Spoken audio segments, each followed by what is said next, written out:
Hello, my name's Charlene. I am the founder and CEO of NeuroSense. Welcome to my channel. You may have seen that I've posted other videos on the channel, so I thought I'd come in and have a sit down and introduce myself, talk about what I do, how it all started, and I've actually received my first orders, so hopefully I'll be making and packing those orders in this video. So I actually started making candles back in January 2023, so this year. We're now in September 2023 and it has literally taken about 8 months worth of testing, buying, failing, starting again, and then doing the labels, designing the labels, making sure that they fit, buying equipment, registering the business, trademarking the logo. There's just been so much that I have learned in these last 8 to 9 months. It's incredible, but I have loved every single part of it. Making candles is an extremely long, tedious, sometimes annoying process, but when you finally crack how to do it, it's amazing. It's an amazing feeling, and to be able to sort of start your own business and sell your own products, you know, is just such a great feeling.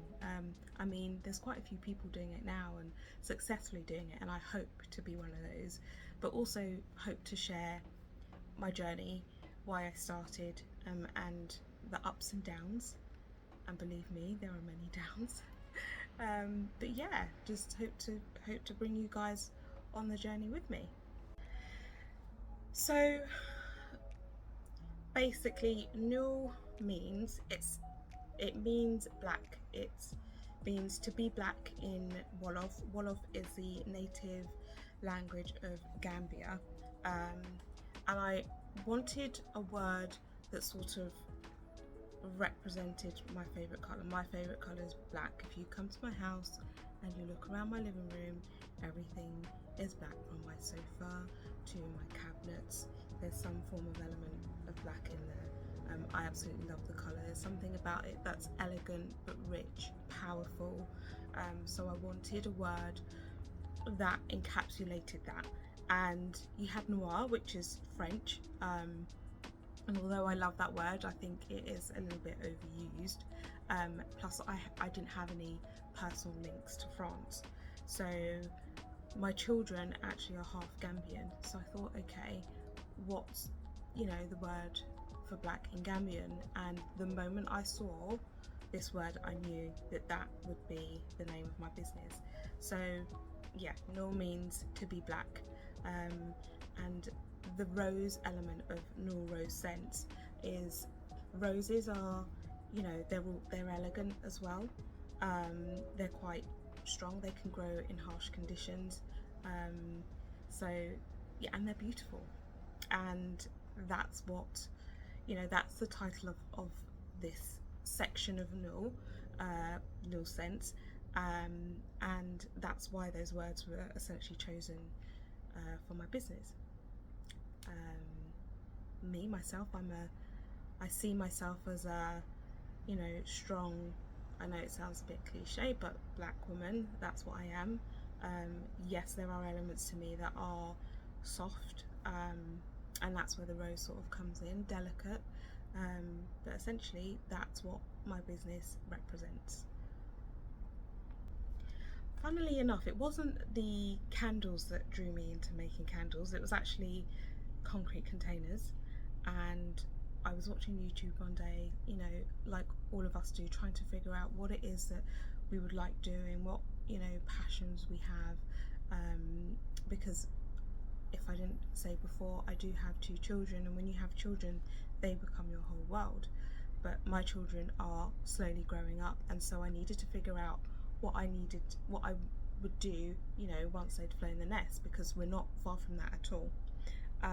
So it took me ages to try and figure out what do I like doing. Like, I know me, I'm naturally, I like to do things. I like to get hands-on. I like to get dirty. And so I came across this video of somebody making a concrete container, and I thought, oh, that's really interesting. And then I also came across some content where people were making candles, so I thought, oh, I wonder if I could make concrete containers and combine the two. Oh gosh, sorry. Combine the two together, and this is where I came up with you know, concrete containers that contained candles. However, we kind of took a slightly different turn, so I'll show you actually what I started off with. It was the concrete containers, and I do have some here, so I'll show you what they look like. So these are the concrete containers that I started off with. They are stunning. They are absolutely stunning. I mean, look at that. Isn't she just gorgeous? And look at her as well. They're just both really lovely. But as you can see, we're still trying to figure out how to keep the bottom of the container in. I think this mould was faulty, and I did write to the owner, and I was supposed to send this mould back. However, I just didn't get around to doing it. So these are the containers at the moment. I do have bigger ones to show you. Just gonna get it. Okay, so this this container, look at her, absolutely stunning, with a lid as well, and the bottom stayed in. This is what I managed to make, and they're absolutely gorgeous. Now, I did start off making these and then putting the wax in, and although I love this to make one would take an incredible amount of time to make, because one, not only are you making the concrete containers, you're also waiting for them to cure, and then you're sealing them, and then you need to wait for them to cure even longer, and then you need to make the candle within them, and then you need to make sure that the container is safe enough to contain that candle, because obviously everything has a melting point, and also when you pour the liquid of the wax, or the wax in its liquid form into the container, you have to ensure that the concrete container doesn't soak up the liquid, otherwise that container itself becomes a flammable object if it was to catch a light. So yeah, we've kind of put that on the back burner for the minute, until we have enough funds to have that tested and to make sure that's safe before we even think about sort of selling to customers, because the last thing we want is a lawsuit. So we've put that to one side, but that is definitely something I still want to do, because I think they're absolutely stunning. I love concrete, I love the rawness of it, but it's also quite rough and elegant and just clean, aesthetically clean. But we've put that on the back burner for now. So I thought, okay, what else can I use until, you know, we have enough funds to get that tested and make sure that they're all safe and ready to go. And I decided to do, so concrete is sustainable, these pots could be reusable, and I wanted something that was similar but different, if you see what I mean. Like, if you have a look around at candles these days, they are mainly glass containers, and I guess the most popular candles are glass containers for a reason. People like them, you know, that's what people like to buy. I just wanted to be different. I don't know why, I just want to be different. So I decided to use some metal containers. So these are what they look like. What do I have here? Oh, okay, I've got one without a label. So I've actually gone for a paint tin type tin, and this is what it looks like. And basically, I've just closed the lid shut, but basically it's a paint tin, and that's what we've decided to go for in the meantime. When I say we, I actually mean me, because I'm just a one-person band at the moment, but this is what we've decided to use. So do I have any finished? I do have some finished products, give me a second. So this is, I think this will, yeah, because I've got the camera facing me, it actually says mango, but because I've got the camera facing me, it's going to come up in a reflective This is our mango oud container with the final label on there.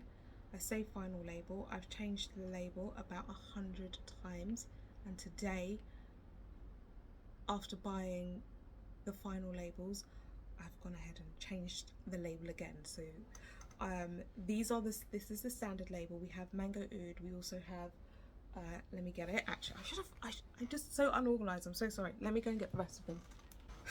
So we have mango oud.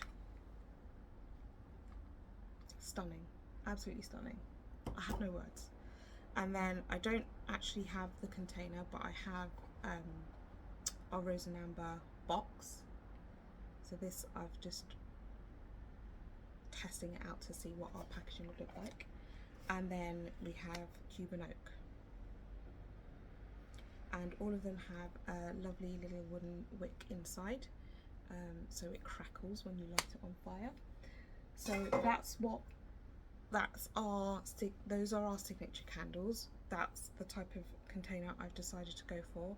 It hasn't been an easy process. Now, anyone who knows how to make candles and the process, it's long and it takes a lot of testing, but it's interesting what you learn. So you might find a container, but then you need to find a wick that fits the size of the container. Now, you don't want to over wick where the wick is just too hot for the container, and you don't want to under wick where you get the tunneling, so you have like a residue of wax that's left on the outside of your tin. You want to get a nice even burn all the way down.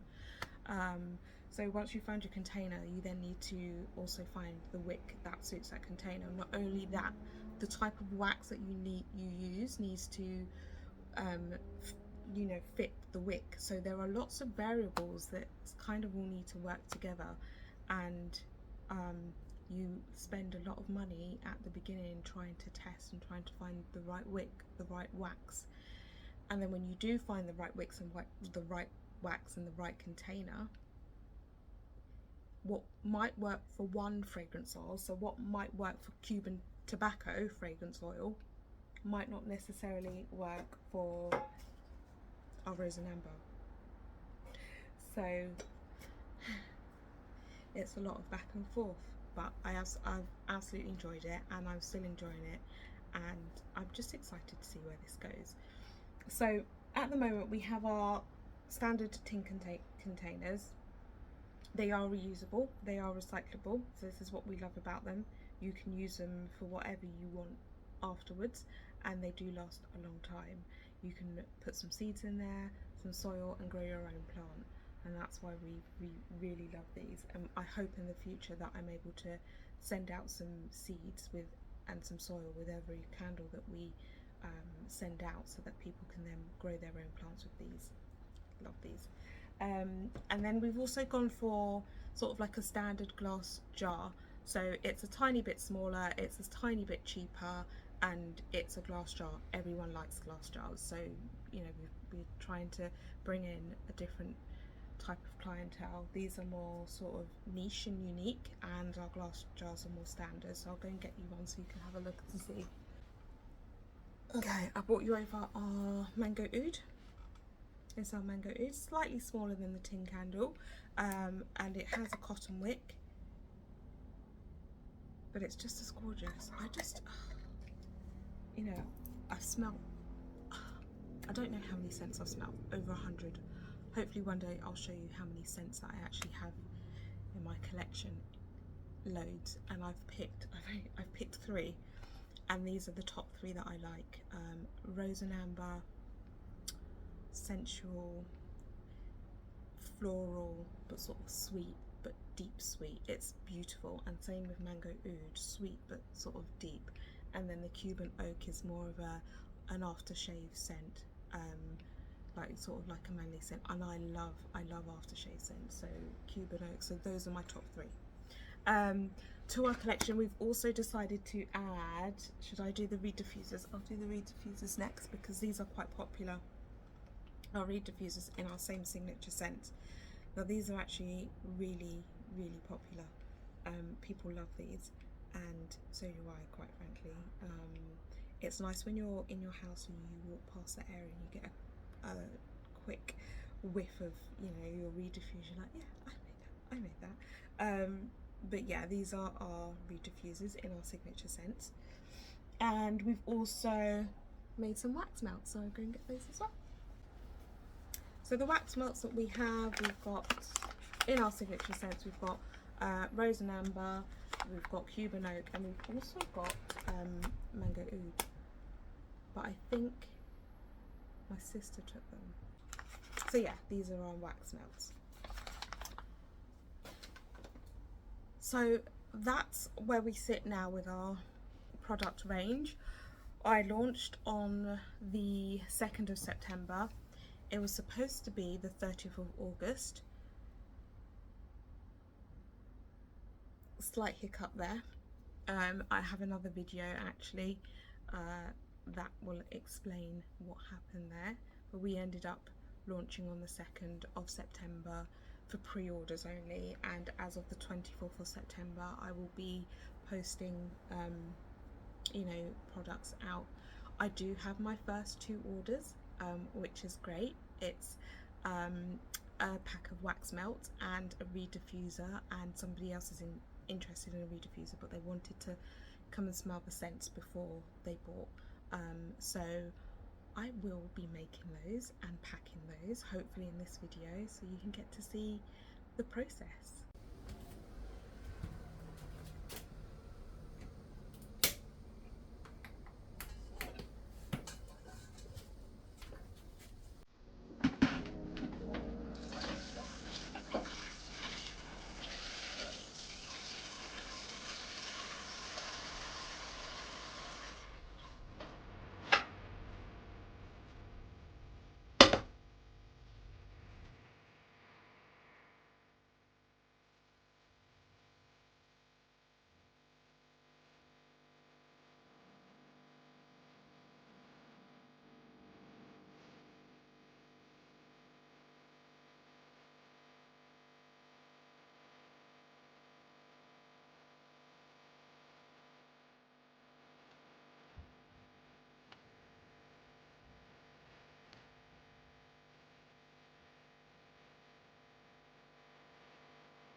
that's all for now. If you have any questions, please do not hesitate to pop them down below and I will try and get back to you guys. If you want to know more about the process of how we make our candles, how we make our reed diffusers, how we make our wax melts, please do not hesitate to ask, and hopefully I shall make more videos in the future. Thank you for joining me. Take care. Bye.